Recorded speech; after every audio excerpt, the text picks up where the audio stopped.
Hi, இன்னைக்கு நான் ஜெர்மனியில் நடக்கிற ஒரு இன்ட்ரெஸ்டிங்கான மார்க்கெட்டுக்கு தான் போயிருந்தேன். ஆல்மோஸ்ட் நாங்களும் ஸ்டார்டிங் டைம்க்கே போயிட்டோம். இங்கே பாருங்களேன், எப்படி க்யூவில் வெயிட் பண்ணி நின்று போகிறாங்க. இதை கிண்டர் ஃப்ளோமார்க்ட்னு சொல்லுவாங்க. சிம்பிளாக சொன்னால் இது கிட்ஸ்க்கான ஒரு செகண்ட் ஹேண்ட் மார்க்கெட் தான். உள்ளே போக என்ட்ரி டிக்கெட் வந்து ஒரு பர்சனுக்கு வந்து €3 வாங்கினாங்க. டிக்கெட் வாங்கின உடனே நம்ம கையில் இந்த மாதிரி ஒரு பேக்கை கொடுத்து உள்ளே அமுச்சு விட்டுருவாங்க. இப்படியே அங்கே பக்கத்துலேயே கிண்டர் வாகனை ஒரு இடத்துல நிறுத்திட்டு நம்ம உள்ளே போய் எக்ஸ்ப்ளோர் பண்ணலாம். ஜெர்மனிக்கு ஃபர்ஸ்ட் டைம் வந்தப்போ எல்லாரும் செகண்ட் ஹேண்ட்ல ஐட்டம் வாங்குறத பார்த்து கொஞ்சம் சர்ப்ரைசிங்காக தான் இருந்தது. ஏன்னா நம்ம ஊர்ல எல்லாம் மோஸ்ட்லி எல்லாரும் புது ஐட்டம்ஸ் தானே வாங்குவோம். ஆனால் ஜெர்மனியில் செகண்ட் ஐட்டம் ஷாப்பிங் வந்து ரொம்ப காமனாகவும் நார்மலாகவும் நடக்கிற விஷயம்தான். இந்த ஃப்ளோமார்க்கில் மோஸ்ட்டாக பேரண்ட்ஸ்தும் கிட்ஸ்தும் clothes, toys, books, shoes, cycle அந்த மாதிரி எல்லா ஐட்டம்ஸையும் கொண்டு வந்து சேல் பண்ணுவாங்க.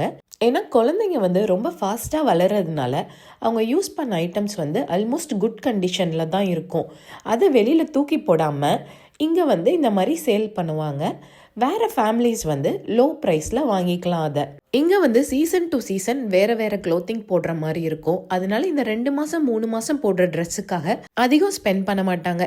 இதே சீசன் நெக்ஸ்ட் இயர் வரத்துக்குள்ளே குழந்தைங்க வளர்ந்துருவாங்க இல்லையா.